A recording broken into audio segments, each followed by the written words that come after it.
I am not going to buy any more seeds. I am not going to buy any more seeds.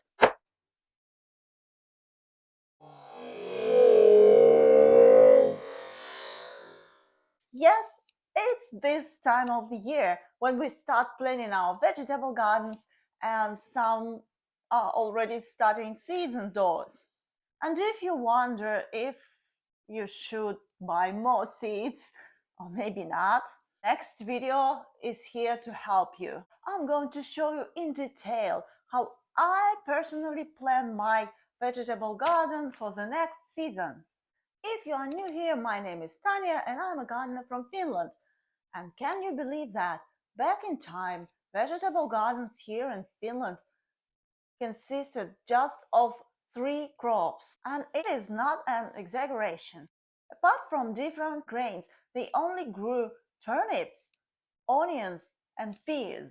For example, in Karelia, which is the eastern part of Finland, crops such as carrots, cabbage, and beetroot appeared only closer to 20th century, and potatoes became common only in the beginning of 19th century. I'm not even talking about crops like tomatoes, cucumbers, summer squash, and such.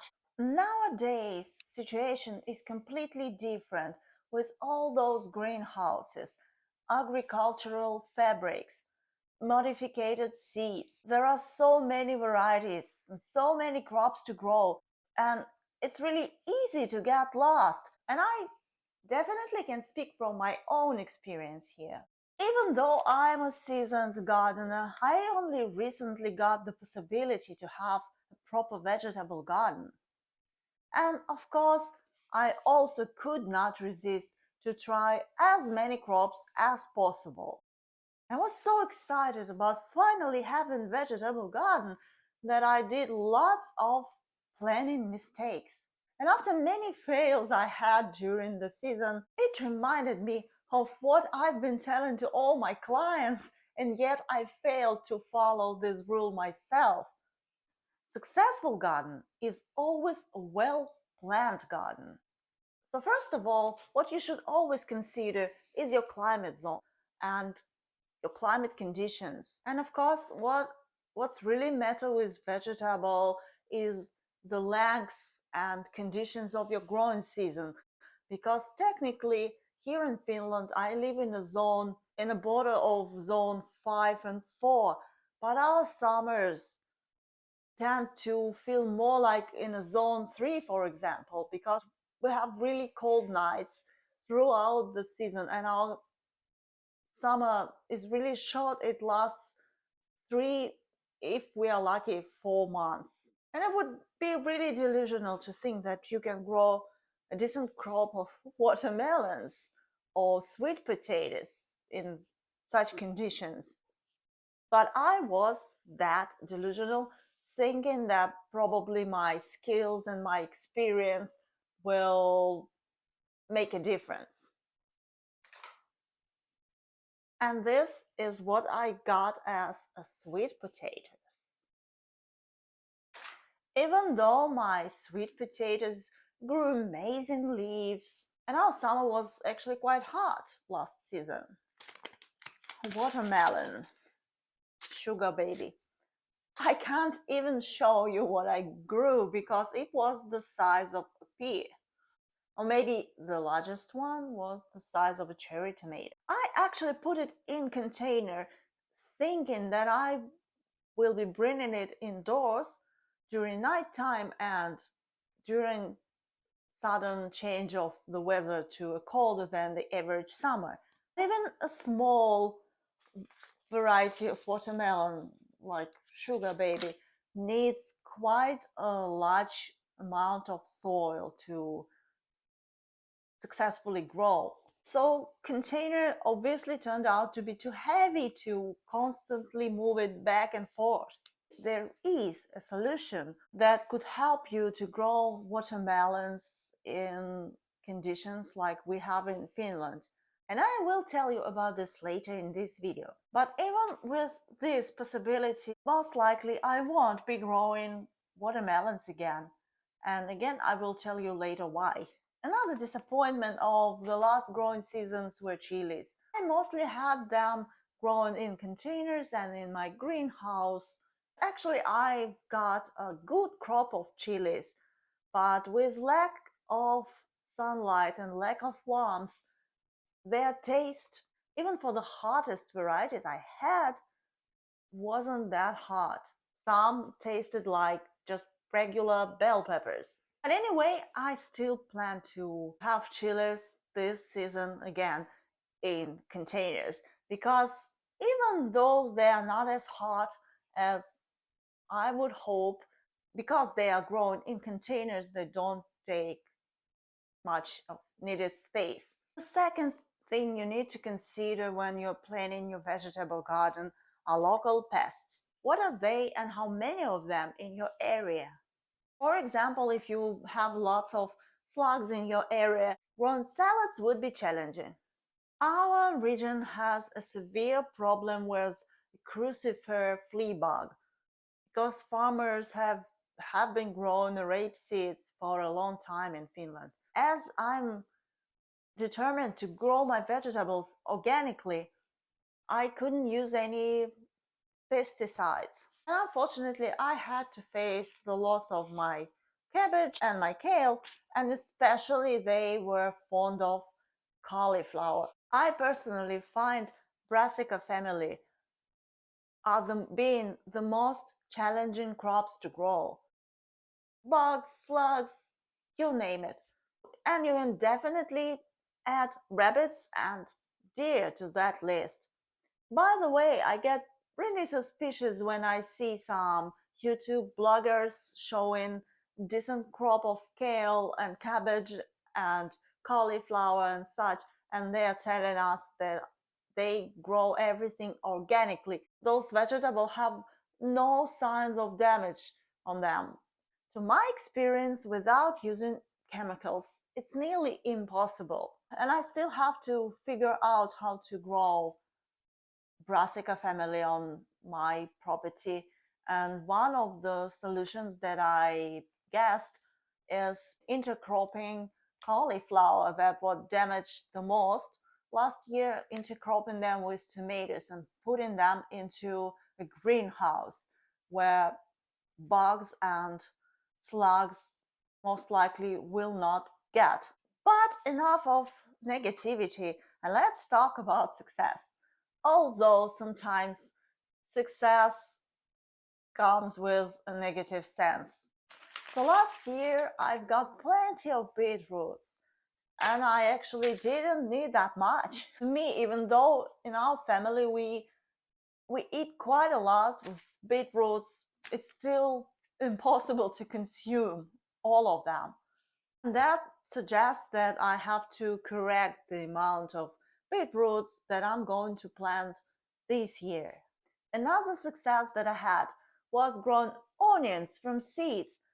Since I had not this experience of growing onions from seeds before, I always grew them from sets, and I was kind of suspicious that it will be successful, and surprisingly, it was. And I realized that I've planted two little onions. By the way, I promised you to tell you about solution with watermelons in the colder climates. This well-known garden crop is also pretty sensitive to cold temperatures. Nevertheless, I had 9 this sized beautiful pumpkins on one plant. And how is that possible, especially in a climate like Finland has? It's pretty simple. I planted this one pumpkin seedling onto compost pile. I basically have two compost piles. One that is constantly being filled during the seasons, and the second one is from the previous season that is partly ready but not quite ready to use it in a garden.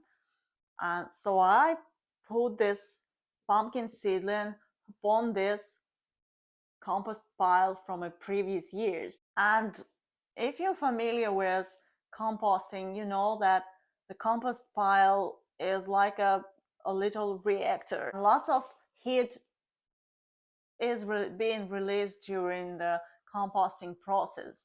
And so obviously this pumpkin was heated from the inside of the ground. It was heated really well and also fed well.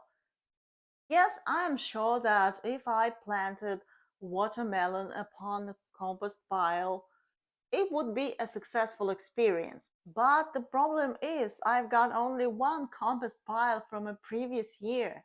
And considering how amazing were results with pumpkin and the fact that pumpkin is more significant food than a watermelon, I have to choose between pumpkin and watermelon, and I choose pumpkin. And the third problem in planning vegetable garden may arise if you are too curious. Every year, seed companies come with new varieties and new sorts of vegetables. And even though it can be a reliable type of vegetable that grow well in your area, it still can be a bad variety that isn't worth your time, usually taste-wise. My last year disappointment was those purple shelled peas. Even though they grew fantastically and looked amazing, the taste was meh. And the second disappointment also comes with a color. It was those rainbow carrots. They also gave a good crop, I can't complain, but most carrots turned out to be white. I don't know what's the reason of it. Probably the white variety is stronger than others, and when I was thinning them out, I obviously left the strongest plants and thinned out weaker ones, and those were purple and other colored varieties. White carrots tasted okay, like common carrots, but sometimes you seek for a color in your food. So based on what I told you earlier in this video, here's the steps you should take to successfully plan your vegetable garden for the next season. Define the most reliable crops for your area and make them the main crops of your garden. It's better to have a decent crop of lesser vegetable varieties than to plant every possible crops in the world and in the end of the season have nothing but disappointment. In this case, less is more. Consider why this particular crop is worth growing in your garden. Maybe it's hard to find in a grocery store, or maybe it's expensive. Or maybe you, just like me, wants to be sure that your everyday vegetables are 100% organic. This is why I put my efforts in such a basic crops like potatoes, carrots, beetroots, onions, lettuce, peas, tomatoes, cucumbers, and herbs, of course. Make an actual plan of your vegetable garden. Of course, you can use special apps, computer programs, and maybe even AI can help you with planning your vegetable garden. But I recommend to really do this manually because there's some magical connection between our hands and our brains.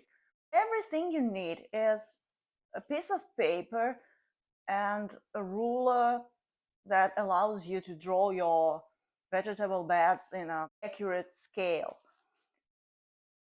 You shouldn't have to be an artist, and you're not gonna win any landscaping contest with these plants. You are doing it for yourself.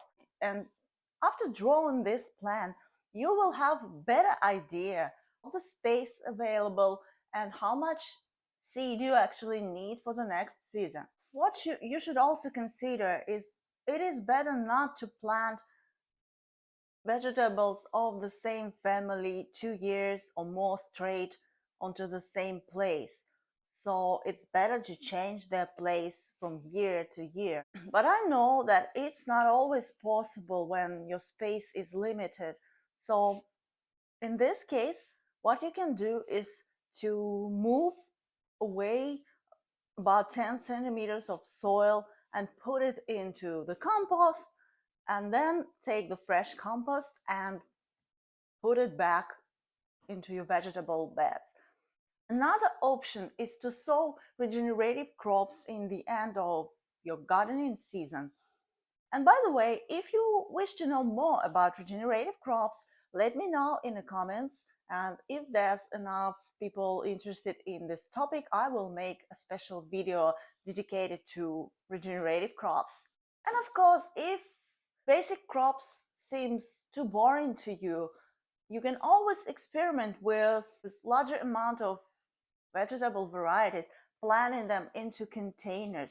This is what I basically do, planting stuff like chilies, beans, some dwarf tomatoes, and such into containers. I hope this video was helpful. Let me know about that. And if you're still in doubts what to plant next season, you can watch my previous video on vegetable trends right after this video. Happy gardening and see you again on my channel.